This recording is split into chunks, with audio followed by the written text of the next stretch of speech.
Hello guys, good morning to all of you. This is Maggie Raj here and now we are going to get discuss about the electric flux. Okay, तो आज हम लोग discuss करने जा रहे हैं वैद्युत फ्लक्स गाउस नियम। तो क्या होता है वैद्युत फ्लक्स?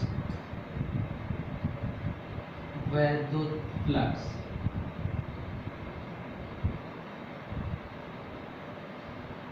ये किसी तल के अभिलंबवत गुजरने वाली समस्त वैद्युत क्षेत्र रेखाओं की संख्या होती है। जैसे ये कोई तल है और उससे गुजरने वाली वैद्युत क्षेत्र रेखाएं ये हैं। अगर तल इस तरीके से है तो ये कुछ इस तरीके से महसूस होंगी। अगर तल इस तरीके से है तो वैद्युत क्षेत्र रेखाएं इस तरीके से होंगी, यानी हमेशा तल के अभिलंबवत ही होंगे, ध्यान रखिएगा। और ये हैं वैद्युत क्षेत्र रेखाएं, वैद्युत क्षेत्र रेखाएं अर्थात किसी तल के अभिलंबवत गुजरने वाली समस्त वैद्युत क्षेत्र रेखाओं की संख्या को वैद्युत फ्लक्स कहते हैं। अब ये अभिलंबवत गुजरने वाली वैद्युत क्षेत्र रेखाएं ये कैसी होंगी?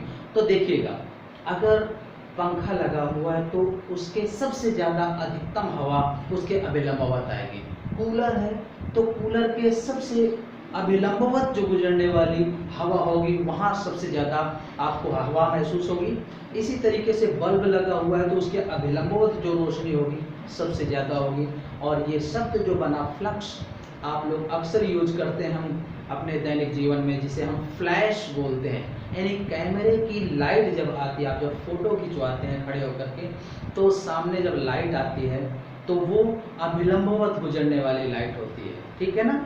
कुछ उसका साइड में असर होता है, तो वो कितना होता है थीटा पर फ्लक्स वो हम बाद में डिस्कस करेंगे, बट अधिकतम जो होता है पृष्ठ के अभिलंबवत होता है। जैसे हमने कैमरे से लाइट गुजरी तो ऐसा लगता है कि फोटो खींच चुकी है, इसका मतलब वो फ्लैश है।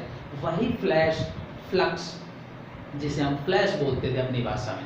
तो किसी भी पृष्ठ के अभिलंबवत गुजरने वाली समस्त वैद्युत क्षेत्र रेखाओं की संख्या को वैद्युत फ्लक्स कहते हैं। ओके, और फाई ई से इसे व्यक्त करते हैं। फाई ई की वैल्यू होती है ई डॉट डी एस, यानी ये बंद पृष्ठ जो है वो है डी एस और यहाँ पर जो वैद्युत क्षेत्र है वो है कैपिटल ई। तो फ्लक्स जो होता है ई डॉट डी एस होता है। अब इसका मात्रक क्या होगा? वैद्युत क्षेत्र का न्यूटन प्रति कूलाम और क्षेत्रफल का मीटर स्क्वायर, तो न्यूटन मीटर स्क्वायर प्रति कूलाम। और इसकी विभव होगी mLt-2 न्यूटन की, मीटर स्क्वायर एल स्क्वायर और कूलाम की AT, तो ये बन जाएगा mL3T-3 और A-1। L और L स्क्वायर L3T-2 और ये T ऊपर जाएगा -3 और A ऊपर जाएगा तो A-1।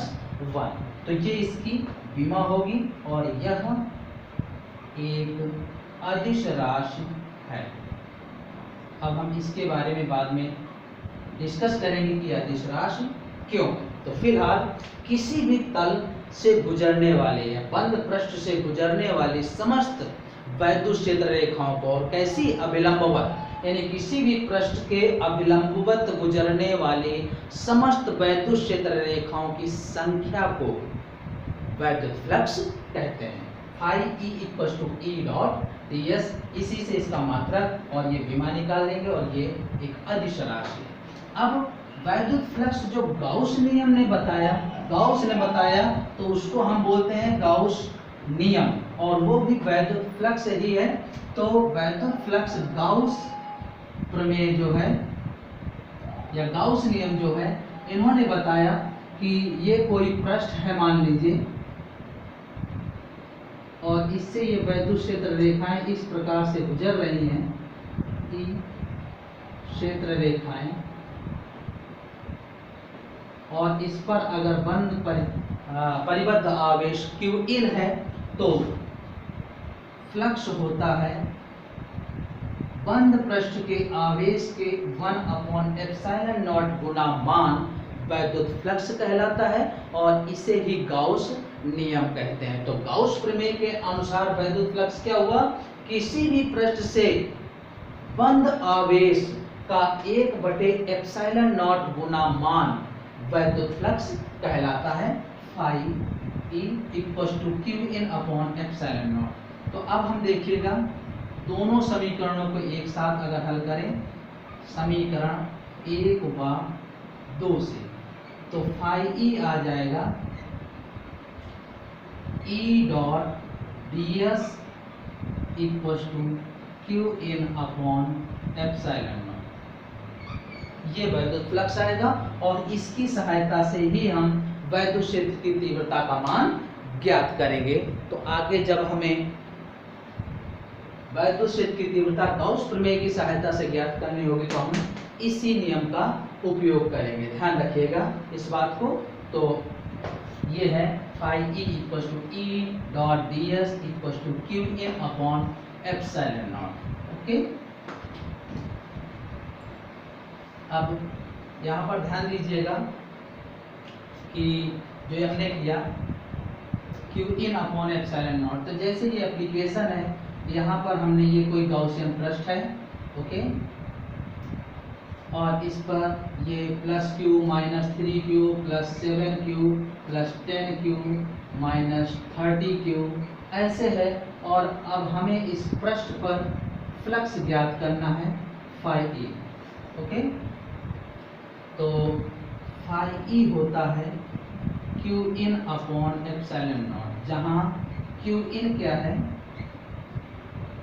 परिबद्ध आवेश यानी q plus minus 3q plus 7q 5q आ जाएगा। यानी ध्यान रखिएगा इसके बाहर जो मौजूद आवेश है उससे हमें कोई लेना देना नहीं है, अर्थात वैद्युत फ्लक्स उस पर निर्भर नहीं करता। तो फाई ई आ जाएगा 1 अपॉन ε0 इंटू 5q, इतना आ जाएगा। तो अब इसके आधार पर अगर हमें कोई न्यूमेरिकल भी सॉल्व करना होगा तो हम आसानी से कर सकते हैं। तो ये था किसी भी प्रश्न पर वैद्युत फ्लक्स किस प्रकार से सॉल्व करते हैं। अब ध्यान दीजिएगा वैद्युत फ्लक्स या गाउस नियम पर आधारित महत्वपूर्ण तथ्य।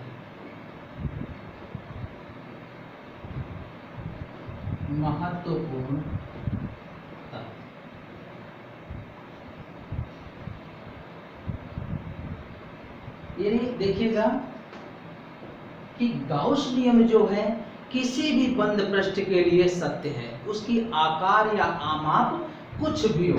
यानी ये बंद पृष्ठ इस आकृति की है, ये बंद पृष्ठ इस आकृति की है, ठीक है ना, ये इस तरीके से है, तो उसकी आकृति या आमाप कुछ भी है लेकिन बंद पृष्ठ है, उसके लिए गाउस नियम सत्य है। तो ध्यान रखिएगा गाउस नियम किसी भी बंद पृष्ठ के लिए सत्य है,